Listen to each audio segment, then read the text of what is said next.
All right, folks. Well, you know you're in for a treat when you hear that tune because it's time for like episode 611 or something ridiculous like that of the Rec Poker podcast.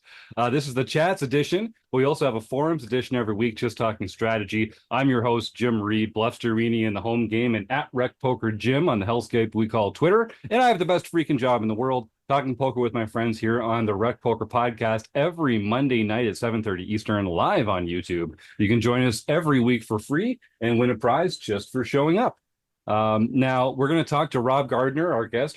We have some really exciting stuff to talk about with Rob Gardner coming up in just a moment. But first, I have to mention that we're brought to you by Running Aces, the official sponsor of the Rec Poker podcast. Most of what we do here is free. We're a largely volunteer-based organization, so we depend on support from our sponsors and also from our premium members who take part in our training material and study opportunities for only $22 a month. So thank you so much for your support if you're a premium member. We've picked up a few over the last little while.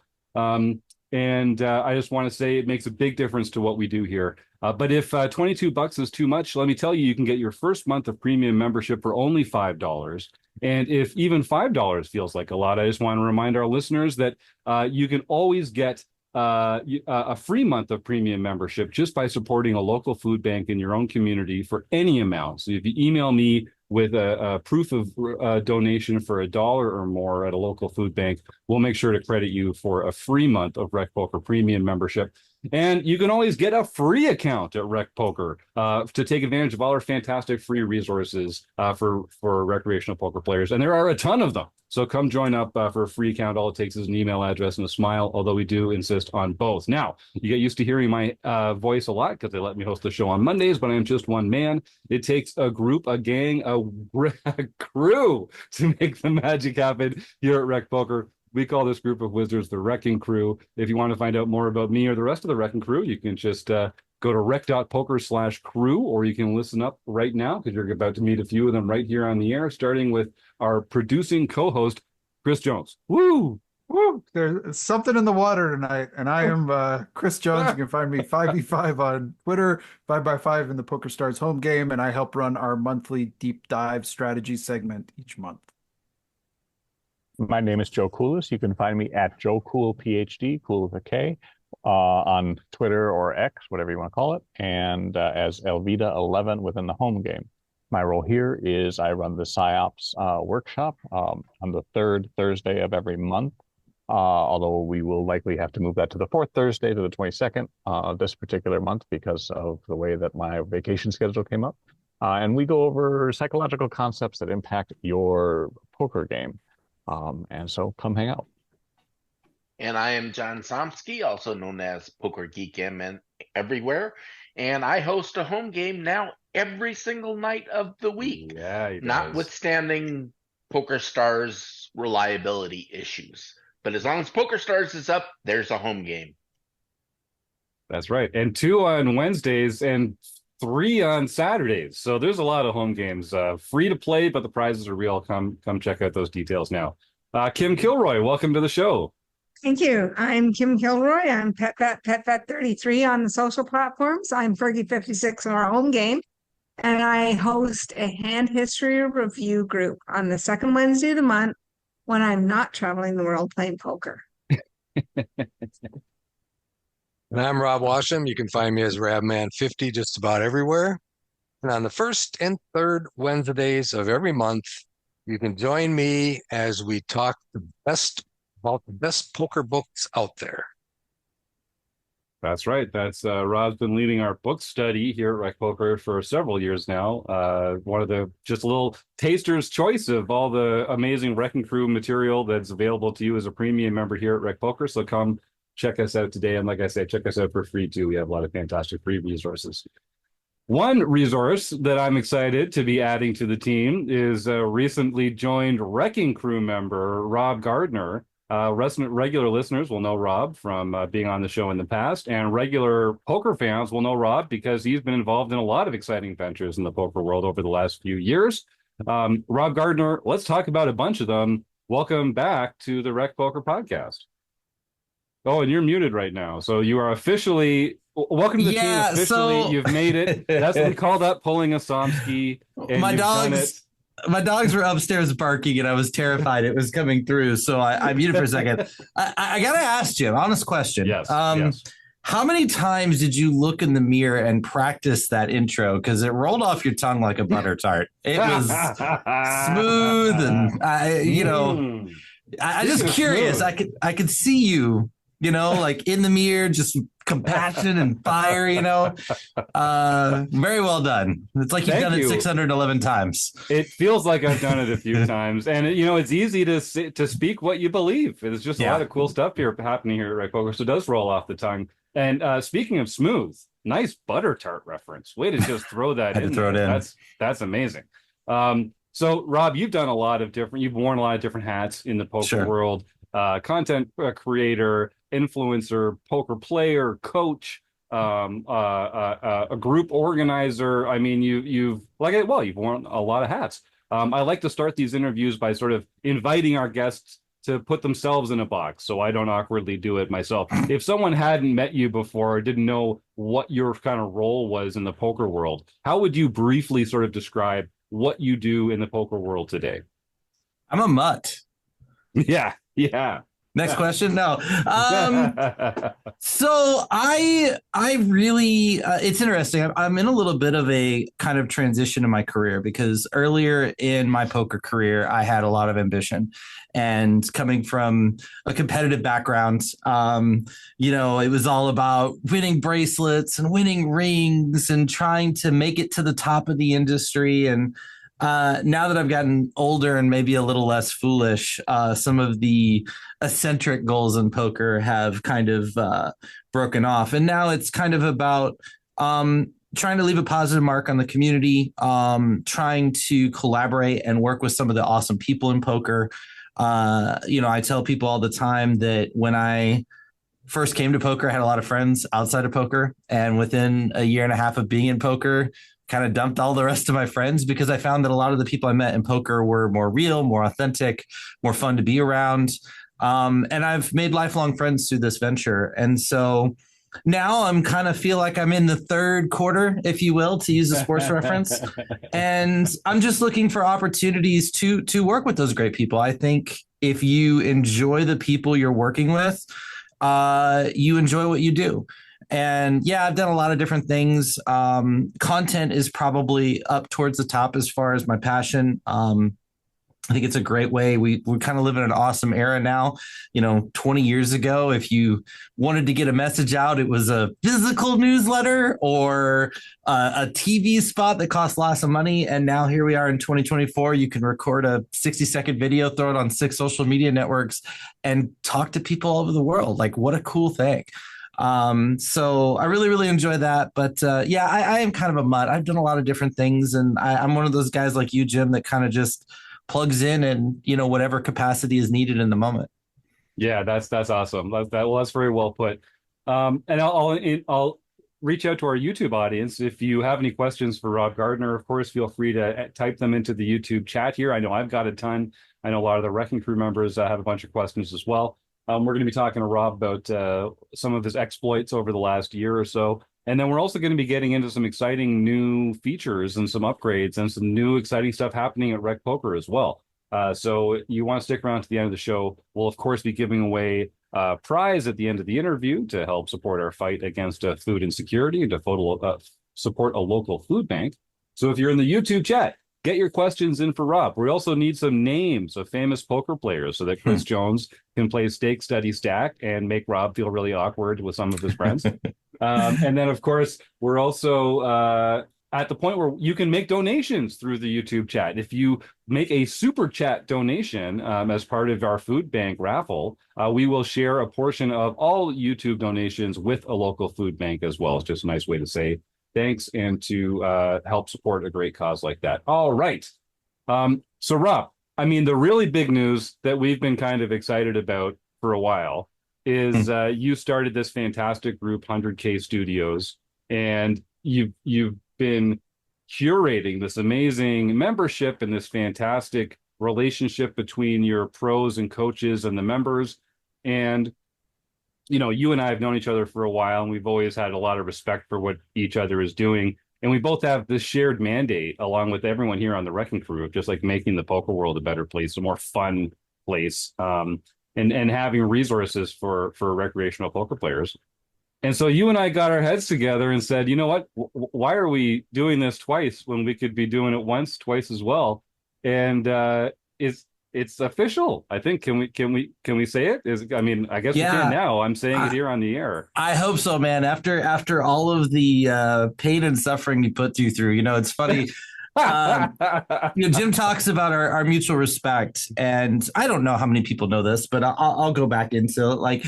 Early on when we first talked, and we had the privilege of meeting each other through the main event. We ended up at the same table, had a wonderful experience with each other, and just really hit it off right out of the gate. And when we kind of started 100K, we just felt like the industry was so slanted towards the top 1%. All of the training materials was towards high stakes and mid stakes players. All of the content was based on high stakes, mid stakes players. All of the just the whole thing, all the coverage, the news coverage.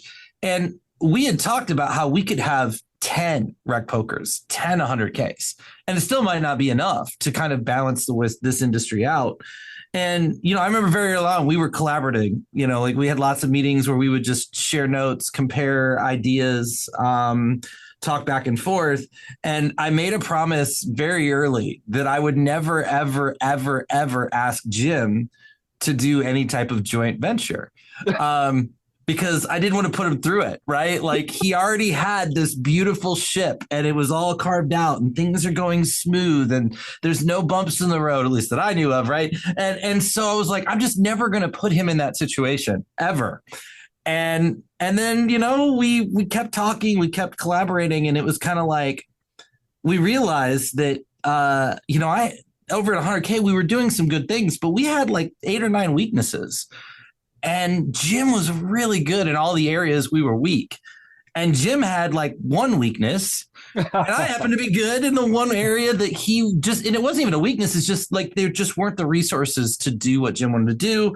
And I lost a little bit of sleep because I was like, man, this, we should talk about this. And then, so I think I sent Jim a message and I told him to get some really good sleep and set up a call with him.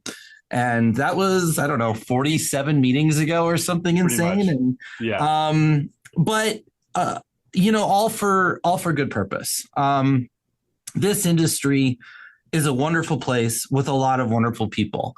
But as you know, I mean, there's plenty of people in poker too who have their own selfish desires and motivations at play, and they're out to run the scoreboard up as high as they can. And it creates a bad experience for people. And we've talked before about the health of this industry, the health of this game thrives on people rising up and creating a great, welcoming experience for people that want to come into poker. And that's something that this organization's been doing for almost 7 years now, and been doing it with a very reputable and honorable approach. And now we get the opportunity to join forces and try to take this to the next level. And what excites me about it is it feels like an untapped resource. It feels like something that, sure, if you watched any of the coverage of Jim at the main event, he's a very well-known, very liked guy, very popular within the poker industry. But we forget that is like 0.01% of the people that play poker and love poker. There are so many people out there, so many poker enthusiasts, poker fans, casual poker players who have no idea who Jim Reid is, or Rob Gardner, or RecPoker, or any other organization for that matter. And to have the opportunity to connect them and show them this awesome community, show them the fun of learning, peer study, collaborative learning, playing in home games together, having a place where your victories count, no matter how big or how small they are, and to connect them, most importantly, to all of the wonderful people we've already met on our poker journeys. That just sounds like fun. Doesn't really sound like work to me. So to do that, and obviously, Jim, to partner with you and the wonderful team you have, I could not be more excited for this opportunity and what big things could be ahead.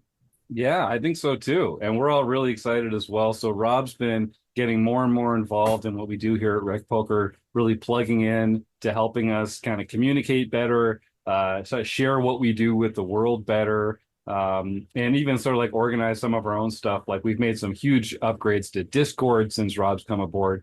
And having a lot of these 100K members in our membership as well has been fantastic. You've got some really, really involved, engaged, active, awesome, like fun, enthusiastic poker players that you've managed to collect, and I could already see them having an impact in our membership here. So I mean, suffice it to say, it's a great year for you and me, for 100K, for Rec Poker, and it's a great time to join Rec Poker right now because it's really kind of taking off. We're doing more study opportunities, more study groups, more live events, more online events, back to, more home games. Like it's just everything, more. People, the recreational world is saying we want more of this kind of fun study community, and that's what we do here. So yeah, that's a lot of words, but we're pretty stoked. And so yeah, welcome, Rob. I think you've found a home here, no doubt about it. I'm super pumped. Yeah. Well, so we're going to talk a little bit about some of the cool stuff that's coming up, but I also want to just talk about what you've been up to. You were in Vegas for a while. You had a profitable summer. We'll talk a little bit about that. We'll talk a little bit about balancing your life as a player and all these other exciting things that you have going on. We've got some questions already here in the YouTube chat. We got a bunch of fun folks in the YouTube chat already, I can see. One from Ginger here, who says, which do you enjoy more, playing online or playing live, or online or playing live? Oh man. Such a timely question.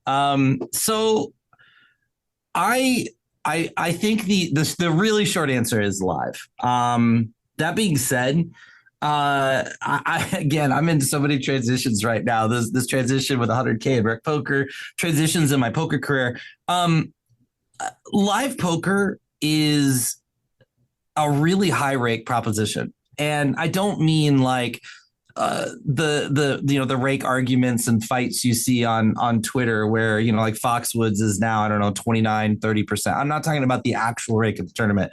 I'm talking about all of the things that go around that, right? Like if you go to a tournament series, the rake isn't just what they take out of the prize pool. It's your gas, it's your food, it's your lodging, it's the time away from your job or other income sources. And so as fun as it is, it's very expensive. It's a very high opportunity cost. And so I've been trying to shift my focus more, at least for this next few months, into the online realm and trying to be more excited about that because all these exciting opportunities are coming. The circuit's expanding, Run Good's expanding, Moneymaker Tour's expanding. And it's so easy to get caught up in all that. But it's like, if I really want to do what's best interest for my bankroll, my career, I just got to keep my head down. So the answer is live from a fun standpoint, but from a best interest standpoint, it's probably online right now. And you're one of those few people that actually make a little money, not just from playing poker, but as an ACR streamer and other cool ways like that. Someone asked me a while ago, I didn't have a good answer for them, but like, how does that work? How do you get into a kind of like an ambassador-like program like that? Do you apply? Does someone recommend you? How long have you been doing that, and sort of what's that business relationship like? Yeah, I've been doing it off and on for the better part of 7 years, and it's evolving a lot. When I first got involved, the barrier of entry was a lot lower. It was less competitive. I'd actually been streaming for less than 3 months and got a rare opportunity to get my foot in the door. Usually you had to be streaming for a year to get in. And it was just kind of one of those, the stars align moments. They took a chance on me, brought me in. I got a ticket to the first $1 million guarantee they ran on ACR on a Sunday, and I finished 17th in it. And had the most insane stream. Here's a guy with no streaming experience, 3 months into my streaming career, and we're like final 60 with like 6 figures up top. And all of a sudden, the alert comes up in OBS and says, "You have a raid from PokerStars for 2,700 people." And as if I didn't have enough pressure at that point, like I'm already sweating this deep run for possibly the biggest score of my career. And now there's just infinite people watching. I think one of the EPT events ended or something, and they sent me the raid. Yeah, I mean, nowadays it's shifting. And the reason it's shifting is, again, because, and you'll hear me talk about this a lot in the coming weeks and months with what we're doing with Rec Poker and where my passion is, the content world is evolving and the poker world is very, very slowly catching up. They're starting to learn that, the way that you captivate an audience, the way you build a brand, the way you build a following isn't really through the traditional realm of like, I'm going to throw up a stream and throw up my tables and talk about my play and all these people are going to come in. Nowadays, it's all about short form content. And so sites are starting to look more and more not for people who stream, but people who stream and generate other forms of content as a funnel into that stream. And so it's good news, bad news in the sense that it's good news in that if you're willing to do the work, if you're willing to learn the game and play the game correctly, there's a lot of opportunity in this industry, not just with stream teams, but all kinds of partnerships within the industry. But it's work, and you gotta learn how to play the game. You can't just look at the game and say, I want to play this way. You got to play by the rules if you really want to find success. Yeah, I appreciate that. We got another great comment in here from Benny the Jet. Says he'd like to hear Rob's advice on transitioning from casual recreational to a more serious player. Is it more study, better bankroll management, structuring your days better, all of the above, something completely different? Talk a little bit about that transition. Yeah, so I am a massive, massive fan of bankroll being the number one edge in all of poker, to the point where my friends are sick of me talking about it. Whatever your goals are, other than fun, and fun is an amazing goal in poker. You never have to have a goal beyond, I want to have fun. That can literally be the only goal. But if you have goals beyond fun, whatever those goals are, bankroll is how you get there. You want to win a bracelet? It's not as much about studying GTO for 20 years and maximizing your game. Sure, studying helps. It's about having as many bracelet opportunities as possible. You want to win a ring? Same thing. You want to get your Hendon mob to 5 figures, 6 figures, 7 figures. It's all about opportunities and getting as many opportunities as possible. And the number one limiting factor for the vast majority of people when it comes to opportunities is bankroll, right? And so people tend to play the game backwards. They try to play poker to get bankroll, and they try to maneuver their game and get their game in a position so they can make enough playing poker to have a bankroll. Or what they should be doing is working the other way and going, what is the fastest way to get the bankroll I need to accomplish the goals? And for some people, they are blessed enough and fortunate enough to be able to do that through poker. But for some people, the answer is go get a second job for a while and build the income and revenue that way and save up the money you need to have that bankroll and then tackle the game. And again, it's one of those things. It's like there are ways to get there, and not a lot of people are willing to take on those ways. But you gotta kind of play the game. And so I just can't stress enough that having seen so many of my friends who are either pro or semi-pro or playing the game seriously as a side income feel the tension and the stress and the pressure of being bankroll capped. There's just no other aspect of this game that's more important than that. I think that's it's an answer people don't necessarily want to hear, but it's very, very true. We talk a lot about like game selection, bankroll management. These are the unsexy skills that make for a successful poker player, but it's true. Joe Coolis, you had something there, I think. Yeah, I just wanted to mirror what you were saying because for those of you who wander the halls of Twitter, there have been some like Hungry Horse Studios or something like that. Brett Goon, I think is his name, posted today about, you should just really throw care to the wind and you can build your bankroll playing live. And my experience about that is that it's just, why throw yourself into a blender? just to turn it on and then try to avoid the blades to try to make a career for yourself or to do something. It's not a good idea. It's going to ruin your game anyway. But I don't think enough places or programs tell you that are willing to say, look, you can't just come in with $50, put it into chips and then suddenly have millions of dollars at the end. It just doesn't work that well, at least not for the vast majority of people. So I think it's a great point. We've got another one in here. This is from oh no, this is a good one from Ginger. Who's your favorite streamer to watch, or are there a few out there that you think are doing a great job right now? So those are two very different questions. Good point. Yeah. And the answers might surprise you. So as far as good streamers, I've always said that I think in terms. So let's take a step back for a second. Poker is a terrible streaming product. We have seen the pain of watching some of these main events and side WSOP events on Poker Go, where there's millions of dollars at stake. And it's still hard to watch at times because you get these 8, 9, 10, 12-minute takes, and there's only so much commentary you can do about the spot. And then we get really bad dad jokes in between. And it's just, it's a very hard product to do live. And the poker industry is kind of learning that, but kind of just like sticking their heels in the ground and saying, we don't care.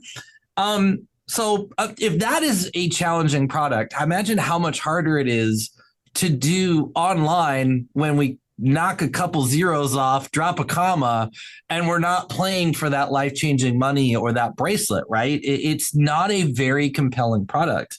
And so to like streamers that are enjoyable to watch, it's just there aren't very many because where is the entertainment value? Where is the excitement? How much attention can you really pay to somebody streaming and playing poker while you're playing poker, right? And so in terms of people that I enjoy, I think Bet on Drew is at the top because he has this incredibly rare ability to be relatable and personable and passionately follow chat while he's playing for, a $30,000 first place prize at the final table. And a lot of players can't do that. I can't do that. When I'm playing for big money, I want to focus and play the best game possible. I don't want to talk about your dog or your kitty cat. And so I struggle. I don't have those levels. In terms of who's doing it well, honestly, again, and I don't want this to sound harsh, the poker industry is not good at content. I have conversations with people all the time and we go back and forth and I irritate people because everybody wants to do a poker stream and then take 8 clips from their poker stream and throw it all over social media. And it's like, how many times do I have to see a 30-second clip of somebody getting their aces cracked? Like where is the entertainment value in that, right? It's not engaging. It's not enjoyable. Like I don't hop onto TikTok or Instagram and be like, I want to see everybody's bad beats. And then once in a while when they held and like, it's not entertaining. And so in my mind, the optimal way to stream is that like the stream is just the place where everybody ends up. It's the end destination. And influencers, content creators should be putting their personality out there. They should be out there presenting who they are, what's different about them, and attracting people who are like them, right? So if you're a semi-retired person who now plays poker regularly, there's a lot of people out there who maybe 2, 3, 4, 5 years from semi-retiring who dream of being in your shoes. And you talking and telling your story and your experiences and the highs and lows of your journey through semi-retirement poker is a million times more exciting than showing me how your aces went runner against king 6 and you lost, right? But no, content creators in our industry really haven't figured that out and gone in that direction. They don't like the story-based content. They don't like the time it takes to create that content because they really kind of just want to play poker and not have to do all of the side stuff. And that is how you build an influence. We talk about influencers. That's how you build an influence because you kind of lead, right? You're setting an example for people And I think some of it too is we don't always realize how fortunate we are. It's so easy in poker to look at the step up and see somebody who has a slightly bigger bankroll or a slightly bigger opportunity, or they have more achievements. And we're like, I want to get there. I'm aspiring to get there. And we forget that there are people who would literally kill to have the opportunities we have. And so I don't feel like very many people in the industry have really kind of approached it in the modern day era. But hopefully, we'll start to see more of that, because I think part of the problem with growing the game is we kind of make the game look boring. And when we make the game look boring, it's hard to bring people into the game and into our industry. And you're someone who's always been gifted in that regard, bringing people in and making them feel comfortable and at home. And I think, you really carried that through in your 100K crew there. We've been trying to do some stuff here at Rec Poker, more like you've been doing it at 100K, starting with the Discord program. And like I mentioned at the top of the show, we've really been making some upgrades and changes and adding some features there. Can you talk a little bit about sort of what you think makes for effective communication and engagement within a community like that? And like what allowed your group to be so engaged and active and enjoying the process of studying poker together? Well, I don't think we can broach that topic without giving a ton of credit to every single member that was a part of that project. And Jim, I'm sure you feel the same way with your community here at Rec Poker. Sure, we have awesome leadership and we have awesome teachers, and we have people who have been the glue that have helped bring this group together. But our members did such a good job, regardless of whether they had a leadership role or not, of building friendships with one another and checking in on each other and supporting each other. And so I'll talk a little. I mean, I'll answer your question, but I want to preface it by saying, like, we could have done all the things in the world, and if we didn't have members who were dedicated to what we were doing, it wouldn't have mattered. I think that one of the number one things, if people were to be honest, I think if you did a poll, you wouldn't get this answer very often. But if people were truly, truly honest about one of the things they want in poker more than anything else, it's respect. And not respect in like some cocky, arrogant, like bow down to me and tell me I'm great type of respect, but an acknowledgement and an awareness that that person has worked on their game, that person has made skill jumps, right? Like they've made accomplishments. Even players that I think play for fun still want their accomplishments to be recognized. And in the overall industry, that's incredibly hard. Right? Go all the way to the top. Who has more bracelets than anybody? Helmuth, right? Right. Who gets more crap than anybody? Helmuth. Yeah. Granted, some of it's probably pretty warranted. But point being, can you ever win enough bracelets in our industry to have respect? Right? Can you ever get your hand in mob big enough to have respect?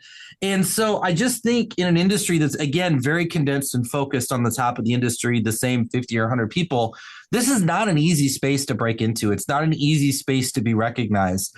And everybody loves that recognition. And so I think one of the things that was really helpful with our community is we were very engaged in that.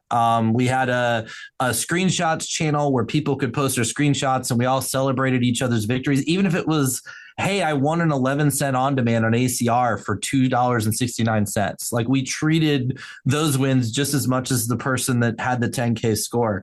We had a deep runs channel where players, like, if they were deep, because we had a closed community, and so it was very easy to monitor and protect. If they were on a deep run, they would fire up a table in Discord, and people would hop into Discord and be cheering them on. And you don't get that outside of communities like ours and Rec Poker. Where can you go and get that kind of support and appreciation for your accomplishments? And I think it's something that's just human nature to want that. And it's something that's extremely rare in our industry. So creating that space in that community is one of the fun factors that I think keeps people engaged and going. Yeah. And, we've always said here that our greatest strength here at Rec Poker is the members of our community themselves. John Somsky's been beating this drum for years about how we have this self-selecting group of thoughtful, encouraging, patient, friendly, fun-loving poker players. And not all poker players are cut from that mold. Right. So it's right. So it's a real yeah, it is a wonderful group. It's a wonderful community. It's a great way to come. It's a great place to come and find people to talk poker with. Like Craig Savage just puts in the YouTube chat here. People want to belong. That's right. Like I meet with all our new premium members when they first sign up for a premium membership here at RecPoker, just to show them around the site and sort of feel them out, see if we can find some low-hanging fruit when it comes to leaks of theirs that we might be able to plug or direct them towards some new resources. And the one thing people tell me all the time is, I just don't have friends to talk poker with. I've got friends, I've got people that I play poker with at the local card room, but they're not my friends. And my friends don't care about poker. So the one thing that's missing is this friendly group of people to talk about poker with, to improve together with. And you've done such a great job with that group, and I'm so proud to be working with you here and to have a lot of those members over here in our RecPoker membership. So let's talk a little bit about, one of the things that we're doing differently is we're using Discord better. So if you're listening to this and you're a RecPoker premium member, you have to go to your profile in the RecPoker website and add your Discord username to your profile there. We've set that up so it's easy to do. And then that'll automatically give you access on our Discord server to our premium channels. And all the stuff that was that Rob and his crew was enjoying at 100K Studios, we're going to be doing that here at RecPoker. And we're also going to be doing all the same stuff that we've always been doing and enjoying here at RecPoker as well. So that's just one of the ways that RecPoker is getting bigger and better.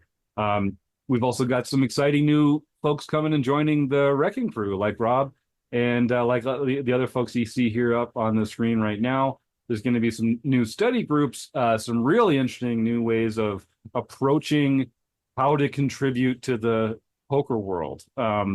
People ask me sort of like, what is the RECing Crew? Like, what do the people on the RECing Crew have in common? And what they all have in common is they want to contribute somehow to the poker world. And the RECing Crew is just a place to come and to get some help and some infrastructure and a platform to help share your love of poker with the world. So pros, coaches, players, authors, we've got some really fun, exciting people coming to join the RECing Crew in the next little while. And I'm really excited. I don't know if you can tell, but I'm really excited. What else is new and exciting? So we're going back to, as John Somsky mentioned at the top of the show, we're doing more home games. We're going back to our one home game every night at 9:00 Eastern, with earlier ones on Saturdays in the late morning and the early afternoon for our international members. Plus the mixed practice game is on Wednesday night as well. So that's 2 on Wednesday night, and our Tournament of Champions. John, I don't know how you do it, but congratulations on keeping all those balls in the air. That's pretty impressive. I love telling people that you signed up originally to host 2 home games each month, and now it's 11. Actually, originally it was 1. It was just 1. That doubled, and then from there it doubled again and again and again. Yeah, well, just we're lucky to have you. But there are some other hidden gems that folks might not know about RecPoker, what we've got going on here. We also have, we're just this week, we're releasing our Patreon as well. So we talked earlier about how folks can join our premium membership for $22 a month. They can get their first month for only $5, or they can support a local food bank and get a month for free. But some of our folks, including Roger Schutte, who I got to shout out, Roger helps us. He's one of the volunteers that I talk about all the time here that help make the magic happen here. Helps us with our podcast post-production stuff. And he noticed that it was an interesting way to take in some of our premium training videos was to strip the audio and listen to them like a podcast while he was doing some work around his house a little while ago. So we thought, what a great idea. Let's do it. So starting in August, if you're not a premium, or even if you are a premium member, I suppose, you can subscribe to our Patreon for only $7.50 a month and get an audio version of all our training videos, all our premium videos that come out every month. Some of them are better as video, but some of them you'll really enjoy as an audio version. So you can get that on Patreon for $7.50 a month. We've also got a $3 tier for folks that just want to support us and help us out by buying us a cup of coffee every month. We've also got some, I thought maybe this would be a good time to kind of go through some of the different, like all the different study stuff that we have, all the different learning opportunities and social events and things that we have here at Rec Poker. Rob, is there anything specifically that you want to speak to before I kind of run through a kind of like a deluge of all the amazing stuff that we get up to here every day, week, and month of the year? As far as like study specific stuff, or just some vision, something that you have in mind for what's coming for Rec Poker that you're excited about. So one thing I'm excited about that Jim hasn't signed off on yet. So if this doesn't happen, it's at BLUFFSTORINI on Twitter. Yeah, that's right. We're gonna be my plan. My hope is to add a scoreboard for the premium members at Rec Poker. And what this is going to be is it's going to be an opportunity for all the premium members to just put all of their scores into a database. And we're just going to track how much money that the premium members have cashed for at Rec Poker. And it'll be kind of a cool way to kind of see what we've accomplished. I think it's one of those things that in your head, you might not think that number is very big, but as everybody participates, we might be blown away by the amount of money that this community is able to earn at the poker tables, the amount of final tables, the amount of wins. And it'll be kind of a fun community team event too, because we'll keep track of like what our biggest months have been, and we'll always be competing against that. So we'll be trying to break the record each month of whatever the previous month was. And I think it'll just be a fun way to kind of build some teamship and some camaraderie, and we'll count online, we'll count live. It'll be kind of like our own personal Hendon mob. So that's one thing I think I'm really excited about if it gets signed off on. No, that sounds like a really fun idea. Because one of the things we're trying to do here at Rec Poker is kind of take back the word rec. Because people, generationally have used the word rec to mean not serious players or, bad players. And we just think that to be a recreational player just means that you don't make your day job from poker. You've got a living, you've got a day job. You're not a professional player. You play for fun. But it sounds funny, but that's like my dream. Yeah, no, it's true. It's the best. Like, it's the best. That's my goal. Yes, exactly. It's. I think that's the best way to enjoy poker. I do too. As a game, as a fun hobby. And it's just one of those few fun hobbies that can also be very profitable if you're good at it. I mean, a lot of the members here on the crew have, hundreds of thousands of dollars in Hendon Mob or live or online scores. Some very accomplished players. No, Joe, it's okay. I'm not talking about you. Don't worry. A lot of, but I think Kim's got over $250,000 in live earnings. I'm over 100K online. I don't know what I am live, but like a lot of these guys, Chris has raked in a couple huge online tournament scores over the last couple of years. Oh, Kim is over 300K now. There you go, Kim. Awesome. Fantastic. And like Mark Zhang has won hundreds of thousands of dollars as a tournament professional.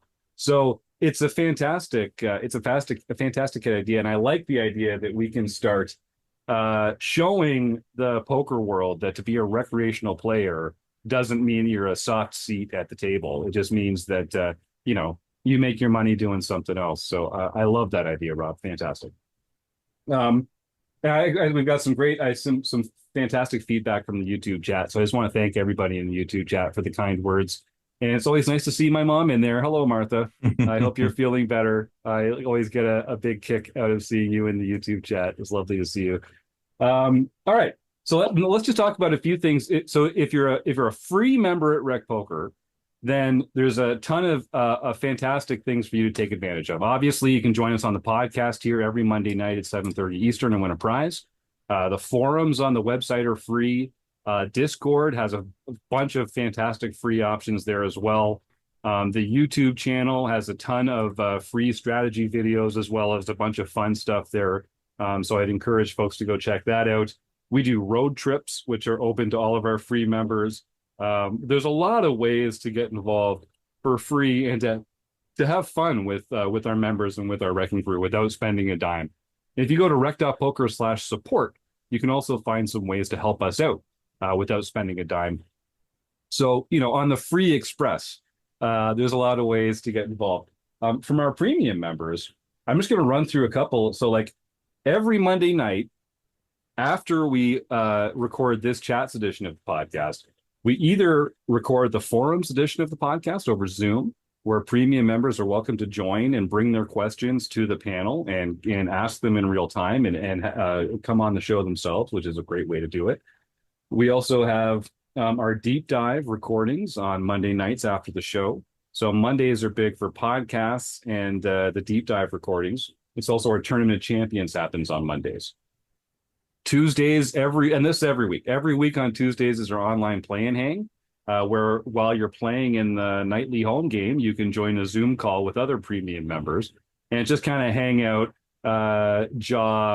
grind each other's gears a little bit, catch up on what's going on. It's more of like a social event. We do talk about poker strategy, but it's more about kind of like hanging out and making connections and just having a pleasant, chill conversation with people while you're playing.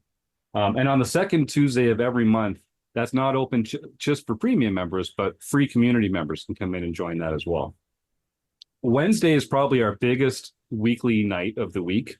On the first and third Wednesdays of every month is Rob's book study, which goes through a different book every cycle. And we've been doing it for years. People can go and watch. There's some fantastic archives of some of those. It's also Taylor Moss's Twitch stream every Wednesday evening at 9:00. He streams his play live in the RecPoker home game. And Rob, it pains me to say that we actually owe some of our origin story to Taylor Moss, because he was the one that somehow pointed out that you and I were going to be playing at the same table in the main a couple of years ago. So he just has to insert himself into every little part of RecPoker, doesn't he? That guy. Oh, God, it's enough to make you sick. Also on Wednesdays, you heard from Kim Kilroy. She does her hand history review on the second Thursday of every month. And Chris Jones also has his monthly wrap-up on the fourth Wednesday of every month. So Wednesdays are chock full of fantastic RecPoker premium adventures to come and check out. On Thursdays, on the first week of the month, it's Mark Zhang's office hours. On the second week of the month, it's Keith Brandt's off-table tools. And those two are phenomenal. They both use kind of solvers and different kind of softwares to break down spots. Mark is a very accomplished and talented tournament professional.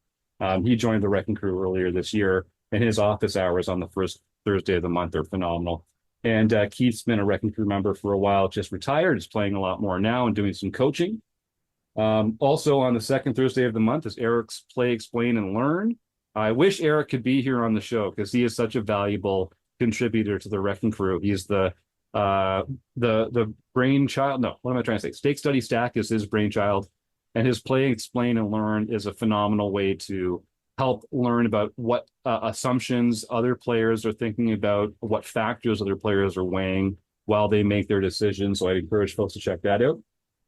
On the third Thursday of the month is our own Joe Coulis's Poker Psyops, where he uses his professional and academic chops as a, let me see if I can get this right, a board-certified licensed neuropsychologist. How did I do, Joe? I'm double boarded, but that's okay. Of course he is.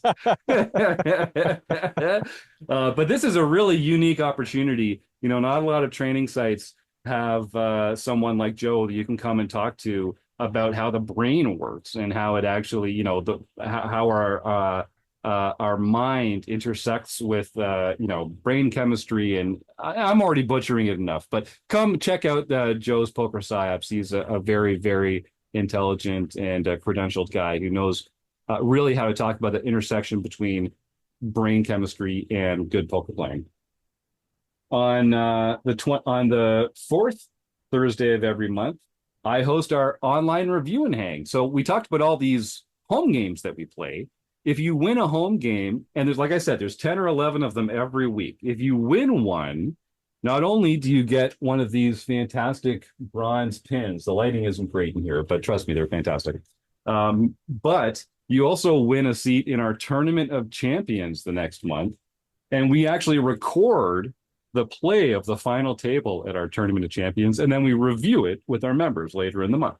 So on the fourth Thursday of every month, you can join me and we'll just go hand by hand, street by street through all the action of the final table of the Tournament of Champions and break the hands down and give some feedback to the players. And that's a really good way to spend some time. Fridays, you can always join Ben Enslow as he's streaming his play on Twitch. Fantastic guy and recent new dad. Saturdays, we have different study groups every week, either RECing Crew only, very sophisticated high-level study groups, or we have I host my own Poker Tracker 4 study group on the second Saturday of the month, which means there's one coming up this week, folks. If you want to get involved with that, I recommend it. And I also host our Learn Pro Poker study group on the fourth Saturday of the month, which is where we get to discuss some of the fantastic training material supplied by Ryan LaPlante and the great crowd over there at Learn Pro Poker. Rob Washam, I don't know if you want to talk a little bit about our Learning with Partners program, but Learn Pro Poker was our first learning partner. And so every month we get an hour-long premium training video from their paid training site that's available just for our members as part of our Learning with Partners program. So Rob, talk a little bit about that fantastic program because you've been getting more involved with that recently. Yeah, the Learning with Partners is awesome. I mean, every week we're getting a new video from one of our Learning with Partners, Poker Forge, Poker Coaching, Jaka Coaching, and they all have something different that they're bringing to the table. And it's a way of getting an introduction to what they are offering as learning partners so that you can decide whether this is for you or not. And not every poker coaching site is going to be right for every single person. So you have to find the one that's right for you. And this is an opportunity to look inside what they're offering before you make a commitment to actually join that Learning with Partners. And when you decide to join one of them, you can just go to our website under resources and Learning with Partners, and you'll see a lot of them that you can get involved with and actually get a discount by joining through the RecPoker website. So I think it's a great program. Andrew Feist has been running it since the beginning. He's doing a great job of pulling out the really nice nuggets or really good nuggets that you can really learn from just by watching it in our video archives. That's right. So you can come and watch all these amazing training videos for free, and then you can get a discount if you want to go and join these training sites. So that's I'm so impressed with this program that we've put together. It's one of the best things we do, I think. Chris Jones, one of the other things I want to talk about was our deep dive. We kind of mentioned the deep dive recording, but you've kind of seen this monthly seminar through a few different versions and iterations over the years. But for those of you who don't know, so Chris Jones has been our membership content director since 2019, that's 5 years, man. And so Chris, you come up with a whole curriculum for our premium members, a different theme of the month every month. And then we do this. Well, please describe what it means to you. Yeah, no, I mean, I guess I don't try to come up with it all by myself. I try to gather things that people are really interested in our community and talking about, learning more about. Typically, although we've been taking a break lately, we've been doing a series on exploits that had a lot to do with scheduling and some things going on during the summer. It's sometimes hard to get people together, but I think actually in August we're going to get back into this where we have a playing session. We recorded on Poker Now. 9 premium, up to 9 premium members can join in and play in that game. And then we look at a specific topic. Like, let's say people are interested in playing against limpers. Well, I'll put in a couple of plants, tell them, by God, you're going to limp a lot. And then play your hands accordingly. And people try to react to that. And we see how that influences and changes the dynamic of the table. Or playing against 3-betters. And we talk about like getting a couple people to like 3-bet a lot. And then people try to just play their game, play these spots, but they end up having a lot of interesting spots that we get to break down, talk about, approach, and then break it down in a video. And then we review the table at the end of the month in community and talk about not just the 3 or 4 highlight hands that came up in the breakdown video, but we kind of play the table through and just talk through the spots as they come up. And it's a fun community-based way to learn. We do it by topic, so it feels sort of digestible. And yeah, it's been fun to do over the years. And don't forget, we also get to lean on RECing Crew members Darrow Carney and Chris Fox Wallace to contribute some of their expertise to our members' play as well. So every once in a while, we'll actually get a whole segment from Dara breaking down some of the play from our premium members in that deep dive recording session. And boy, I mean, you just can't get better value for $22 a month than all the things that we've described here. All this feedback tailored to your game, opportunities to play on camera, to break down your problems, opportunities to have conversations with other serious, thoughtful, accomplished, recreational, and professional poker players. And I really think, I just wish I'd joined a group like this earlier. I get passionate about this because I was a big poker player. Like, I really enjoyed poker. I founded my school's first poker club.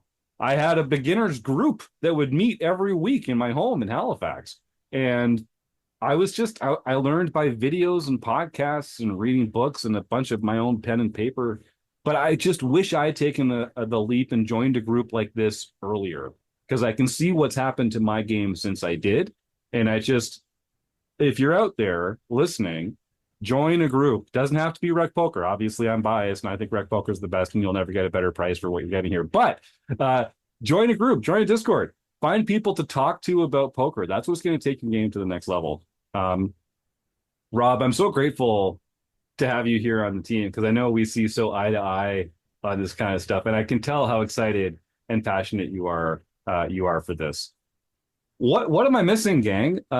We've got some road trips coming up. I don't think we have enough details to leak the dates to that yet, but that I'm really looking forward to. It's almost time for our next heads up matchup in September, but we've got a little time to get before that. Is there anything else that people are like really looking forward to? Because I feel like I've been talking a lot, and we should probably wrap this episode up pretty soon. All right. Well, I'm just looking forward to spending more time with this fantastic group of people. I mean, I just have so much fun with everything that I do at RecPoker. I wish I could do more. There's so much stuff going on here. No one can do all of it, but come and find something that you appreciate. All right. This has been a weird, fun, long episode. We're going to play Stake Study Stack with our man, Rob Gardner. And then we're going to close the action with our speed round and give away some fantastic prizes before we roll up today's show and jump on out of here. Chris Jones, do you have anything? Are you ready for Stake Study Stack? I guess I'll tell our audience, if you're in the YouTube chat, start typing the words food bank into the YouTube chat, and we'll do our raffle in just a few minutes. But Chris, take it away. All right, Rob. I've always liked to make this hard on our guests, so I've picked a couple 100K Studio pros. So all right. So we have Stake Study Stack. The game plays like this: you're going to pick somebody who you want to stake in a cash game or tournament, somebody who you'd like to study with, and somebody who really you'd take no greater pleasure than just stacking them at the table. All right. All right. Your 3 names are Lori-Ann Persinger, Justin Arnwine, and Alex Loveless. Oh, geez. Oh, wow. See, we don't make it easy, Rob. We don't make it easy for you. Oh, my goodness. All right. I'm gonna go in reverse order. I'm gonna start with Stack, and I'm gonna choose Lori-Ann because me and her have had this kind of wonderful relationship in poker where I met her in the tables in Vegas, and we just kept running into each other. Sometimes you go to Vegas, you just keep ending up at the same table. and she was just so damn good. Like it felt like a 12-round heavyweight battle because she would adjust to me and I would adjust to her and she would adjust to me. And there was just such mad mutual respect that stacking her would be an honor. So that leaves stake and study, and my options are Justin Arnwine and Alex Loveless.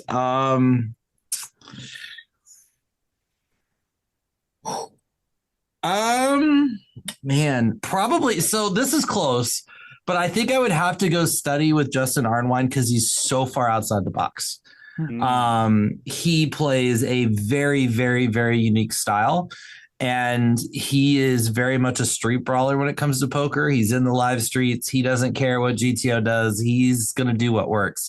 So I think I would go stack Lori-Ann, study with Justin Arnwine, and stake Alex. There you go. Good stuff, man. I told you, even knowing what you were in for, we don't make it easy. All right, we're going to introduce a new segment here. Rob. I get to be the guinea pig. You're the guinea pig for the new segment. It's never been done here before.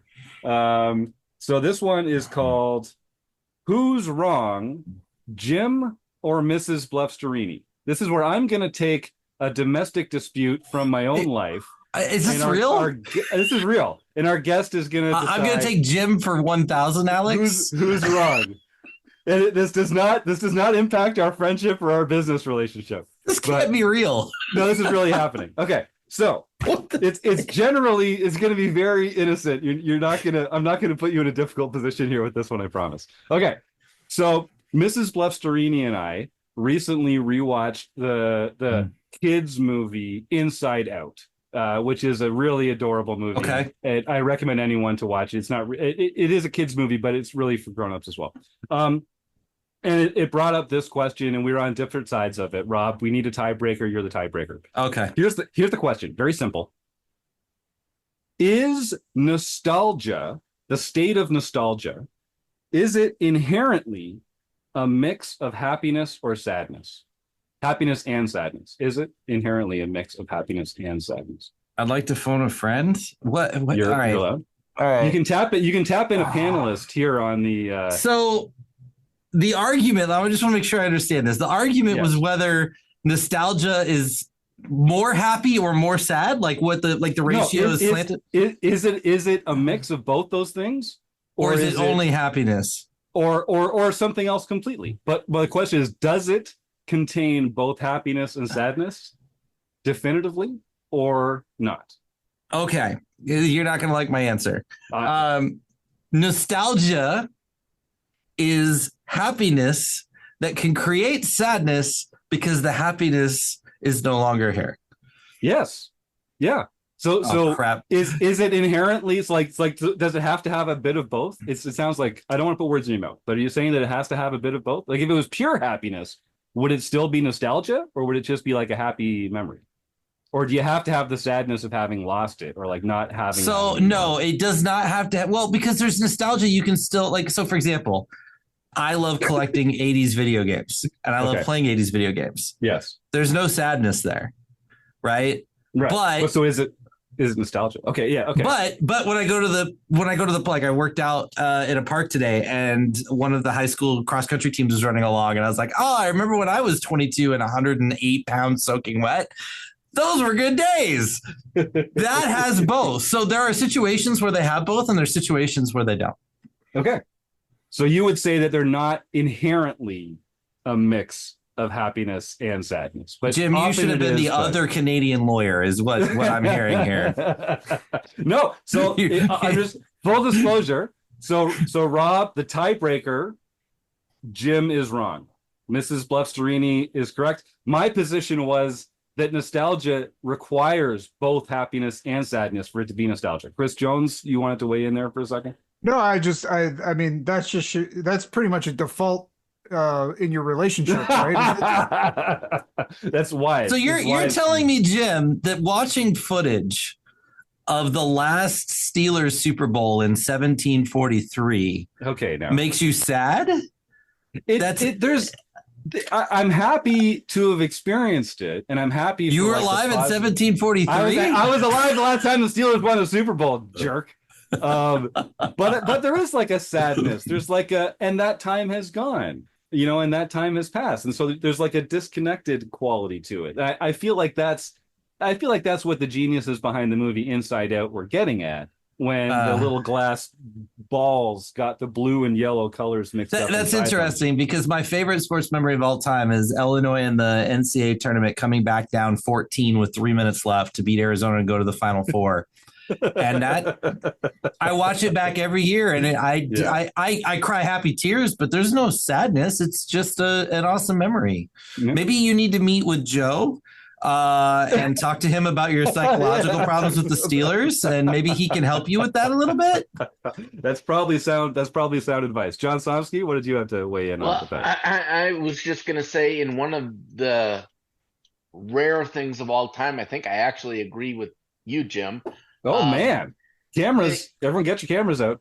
Well, because you can be a fan, like being a fan of 80s video games, and if you're still playing those 80s video games because you have them, it's not nostalgia, you're just a fan.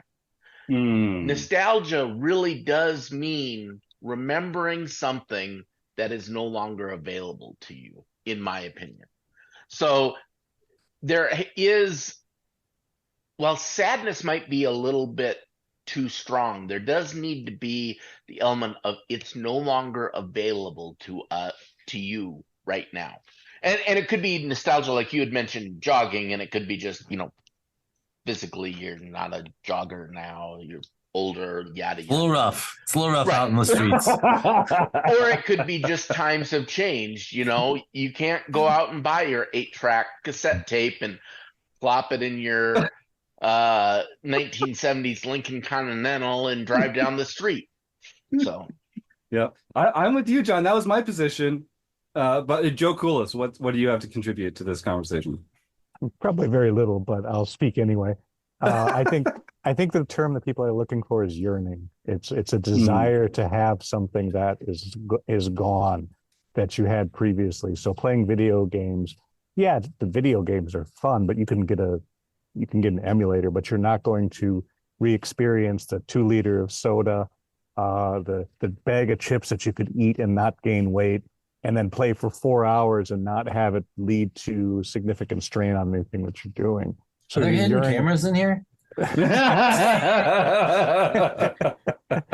going on? How do you know all this? So you're yearning. It's not necessarily sadness. Sadness means, despair, but it's just a yearning. It's a desire for things to be like they once were. Yep.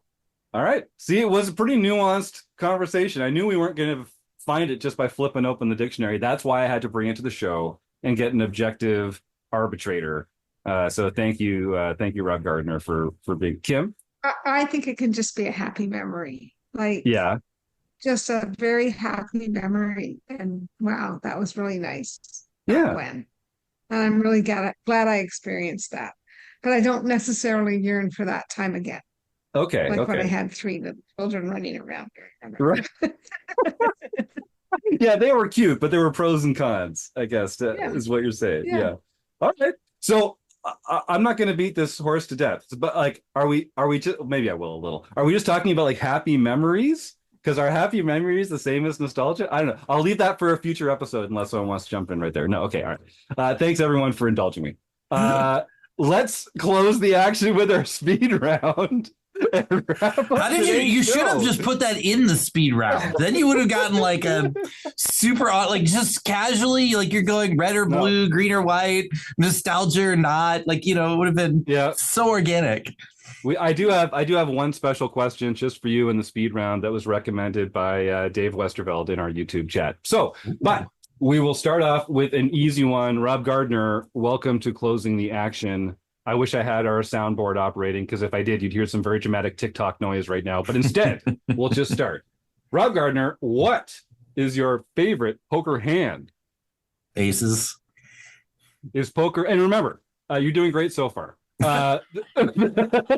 What we're looking for fast, instant answers that are true. Just like spit them out. We want them quick. If you take too long, I will buzz. But you can say pass. I don't want you to actually be uncomfortable. Feel free to pass. All right. Poker, is it a gamble or a skill game? Skill game.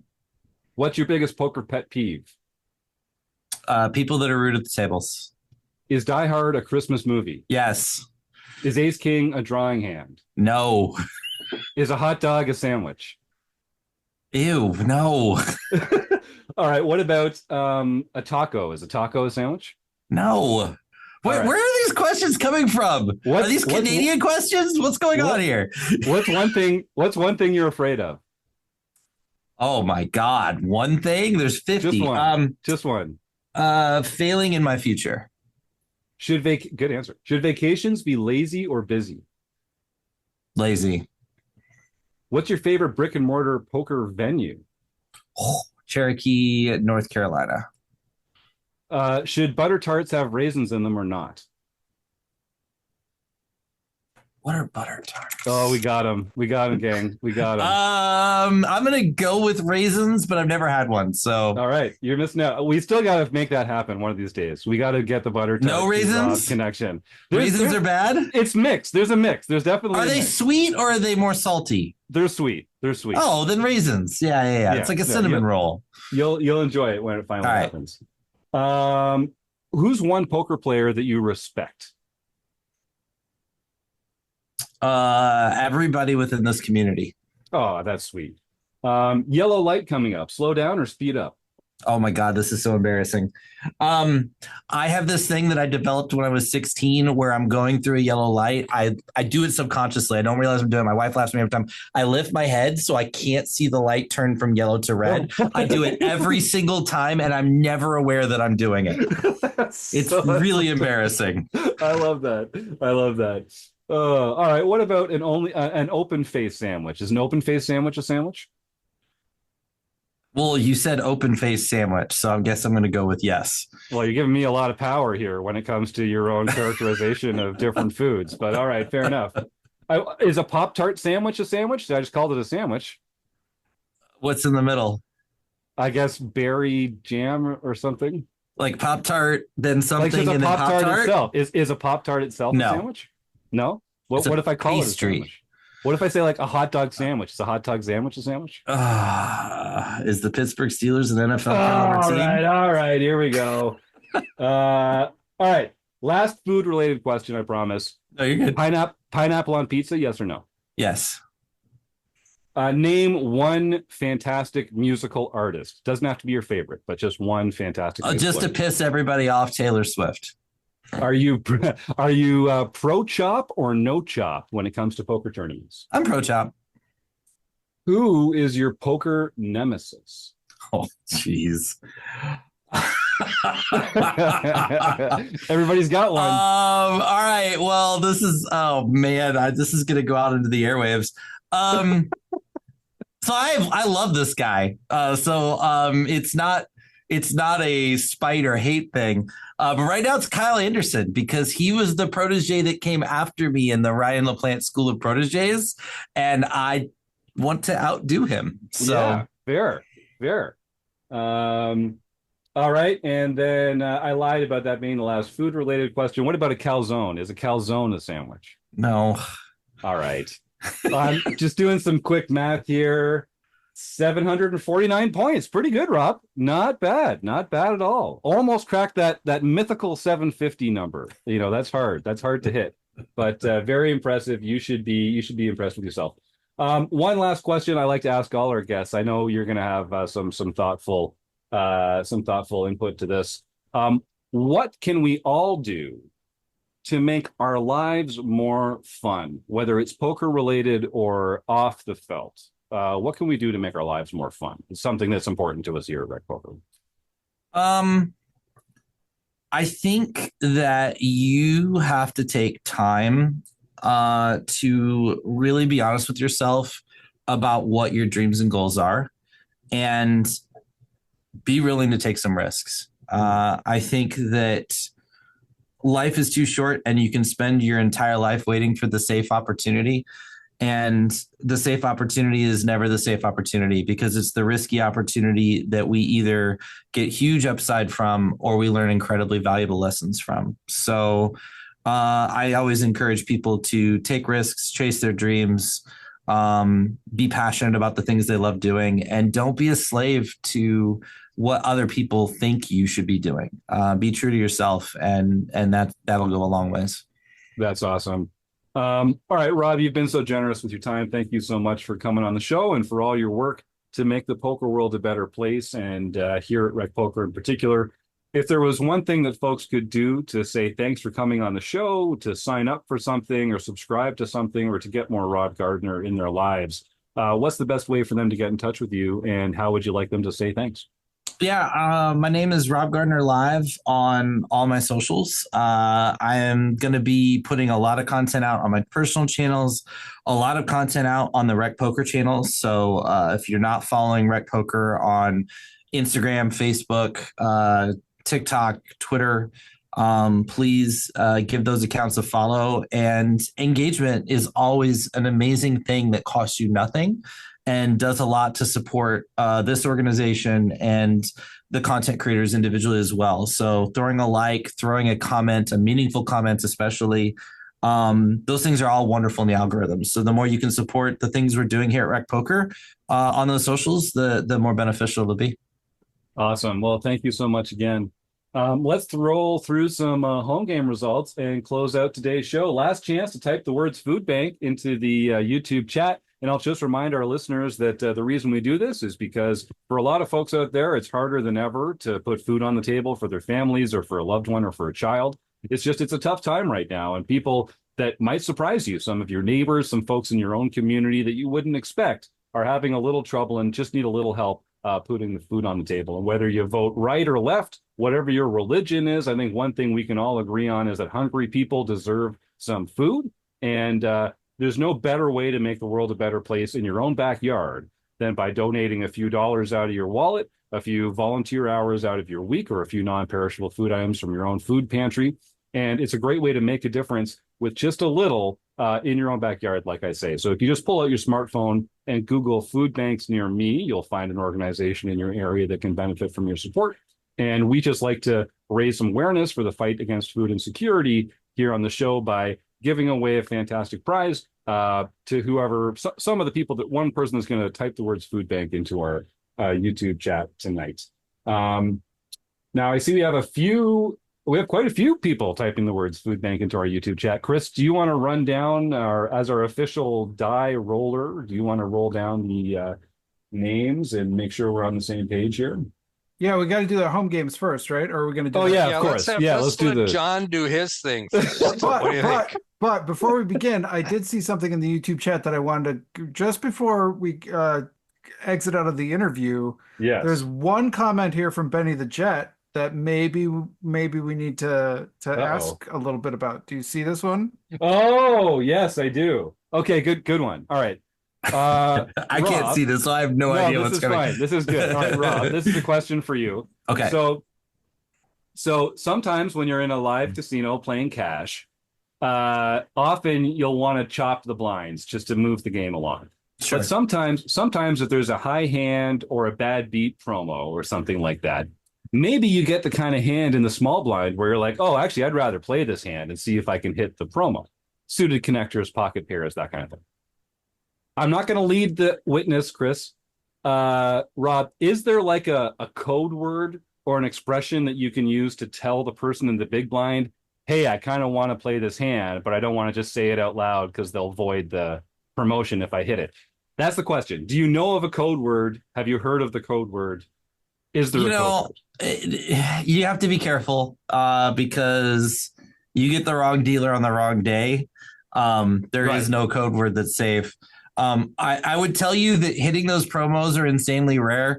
But literally last week, I ran straight flush into straight flush and quads into straight flush in the same week using both hole cards.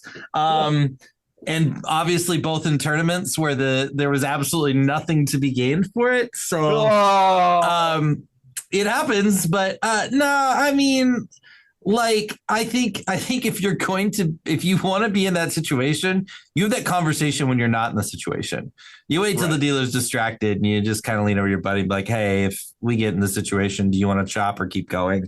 And just kind of gently have that conversation when it's not obvious. Don't do it in the moment. All right, that's good advice. But have you ever heard of a code word? Just to be perfectly clear, no. It is no. God damn it! All right, fine, fair enough. Benny, thank you for bringing this back to us here. We have given up on this a bit recently because I was starting to think I was going crazy here. We need to get more guests. Can we just have another pod in a couple weeks where the main segment is Taylor or Jim? And we just play Taylor or Jim for an hour? Like... Oh, trust me, there's enough Taylor and Jim already all over this place. All right, thank you. And Chris, you just continue racking up wins in this little prop bet that you and I had going on here. I think actually it's over. I think it's over now. You just owe me dinner now. That's right. I owe Mrs. BLUFFSTORINI and I owe you and Mrs. Jones dinner. Hopefully, if we can make that happen. All right. If anyone else is curious, the code word is cheeseburger. If you say cheeseburger to the other player in the blinds, they'll know exactly what you're talking about, just because everyone on the RecPoker crew and all of our guests are completely empty-headed when it comes to this for some reason.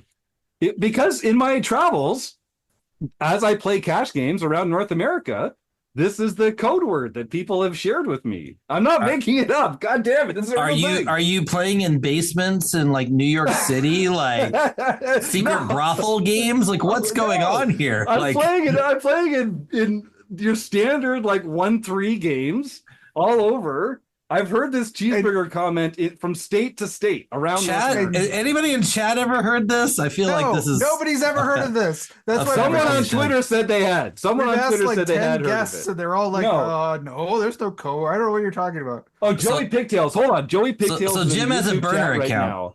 No, Joey says he's heard of it.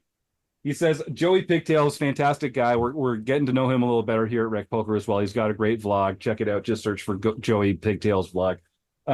He says he remember that being a thing a few years ago, but haven't heard it recently. In Florida is when he heard it. So, and I've heard it in like Indiana. I've heard it in Iowa. It's a thing. I'm not going crazy. This is as real a thing as Bless Your Cotton Socks, which I was totally vindicated on, by the way. But yeah, if you're in the YouTube chat, just please let us know that you've heard the word cheeseburger used as a code for this. And if you're not in the YouTube chat and you're hearing this later, tag us on Twitter and let us know, because I need reinforcements for this. I'm getting savagely destroyed by the rest of the Wrecking Crew, and it's not fair. It's unjust. I feel bamboozled, like my friend Phil Razor. Okay, John, you were saying something before we got slightly sidetracked. Yeah, I think you announced this segment about 15 minutes ago, and I had yet to say a word. So, on July 29th, JS Raider 77014 got their first nightly victory for the year. I think that was one of the first games they ever played as well. So one of the very first. Nice. Chip and Flip Wreck, Lusko Driscoll got his second nightly victory for the year. M. Babker, Michael Babker got his fourth nightly victory for the year. And GLB RNEYZ. That looks like Ginger. I know it's Ginger, but although it's listed as private, so I shouldn't really dox anyone. Again, one of the first games for that player. Congratulations, Ginger. Way to go. Won the first game. Keck Geek, that's Keck Geek Senior, won his second nightly victory for the year. PCS 2005, Jack LaRue got his first daily mixed victory for the year. Duck and Run 99, Michael Savage got his fifth international victory for the year. JD Cat 32, Jeff Catalano got his first international victory for the year. And JB Twin Cities got her first LPP event, so she can contact info at rec.poker for her free month at Learn Pro Poker. That's right. The winner of our free home game club on Sundays wins a free month at Learn Pro Poker. So Just one of the perks of being a member here at RecPoker. So yeah, send that email. You're really going to enjoy it. Since we're talking about the home games, we have the July ROI results. Amazing. Okay. So this is here just we go. for our premium members get entered into this extra contest where we tally their ROI results for the whole year. Nice work, Rob. Well, we're doing it month by month. So sorry, month by month. Yes. Yeah. Each month there's a top 5. All right. So, and we exclude the RECing Crew members from the top 5. Got it. Although they do get mentioned when they're in there. So because people need to know. Yes. M. Babker. Michael. Michael yes. Babker. 287%. Wow. ROI for the month of July. And one of my favorites. I mentioned Roger Schutte off the top because he's one of the volunteers that helps us out a lot with our podcast stuff. Michael Babker is our volunteer technical director. We could not run the organization without him. So it's great to see fantastic results. I don't know how he has time to actually study poker, play poker, and win at that rate. And hold a full-time job. I know it's amazing. The guy's amazing. Man of many talents. Thank you. And Michael. then we have in second place was Killy 19341, which is Rich Deacons. He is a member that joins me every first and third Wednesday for the book club. He's a very newer player, but he is killing it in the home games at 286% in July. Wow. Oh. And then Luck is a lady, as we know, and Rabman 50 somehow got into third place. That's our own Rob Washer. 215%. Very impressive. Then we have JB Twin Cities at 103%, Joanne. Amazing.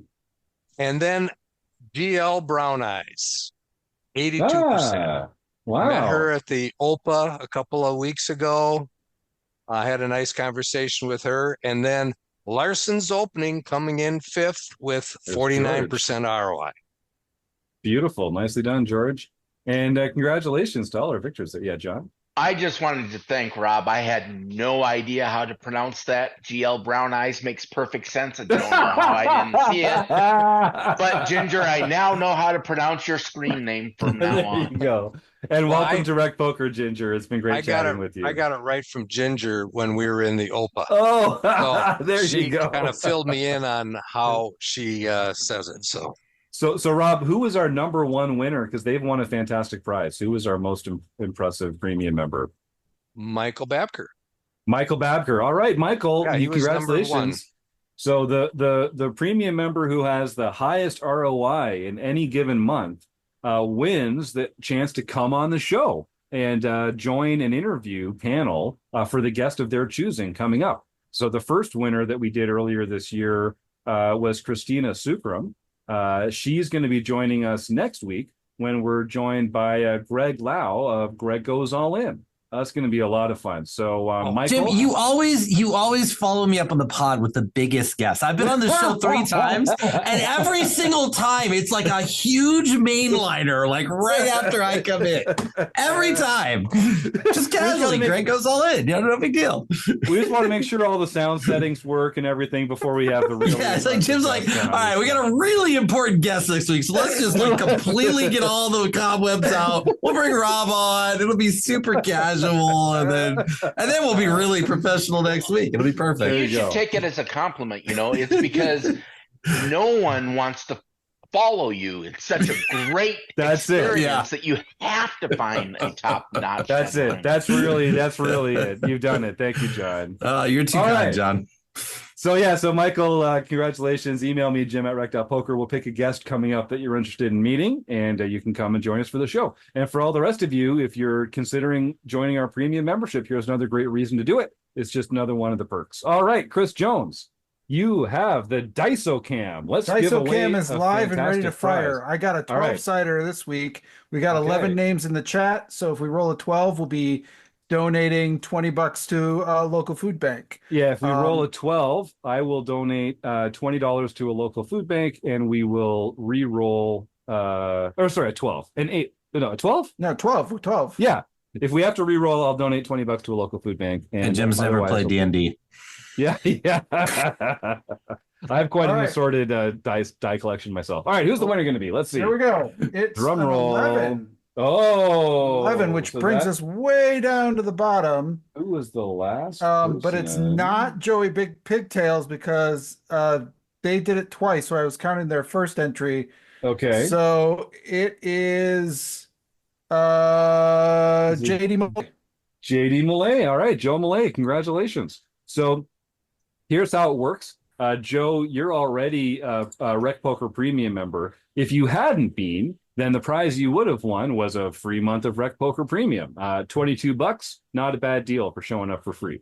But since you're already a Rec Poker Premium member, another perk of being a premium member at Rec Poker is you've unlocked a whole new tier of prizes. So you've got won a free month at one of our fantastic trading partners. So Rob Washam mentioned them all earlier. If you send an email, Joe, to info@rec.poker, we'll get you all squared away with your free access to one of our fantastic learning partners. Thanks for joining the show live, and thanks for contributing in the YouTube chat. Well, we have had a fun time here tonight, but we're going long. We have to go record the forums of the edition. If you're a premium member watching live, feel free to go join us over in Zoom. We'll be talking strategy with some of our panelists in just a moment. But let me see. I got to thank the Running Aces Hotel, Racetrack, and Casino. We couldn't do what we do without their fantastic support. Rob Gardner, such a fantastic guest, and really going to be a big piece of what we're doing here at Rec Poker for the next little while. Thank you so much for coming on the show. Chris Jones, John Somsky, Rob Washam, Kim Kilroy, Joe Coolis, and of course, everyone in the YouTube chat. Hi, Mom. Thanks for joining in. Thanks for some great new faces today. And you, the audience at home. We couldn't do it without you. So have a fantastic week. We'll see you next week on the Rec Poker Podcast. Good night, everybody.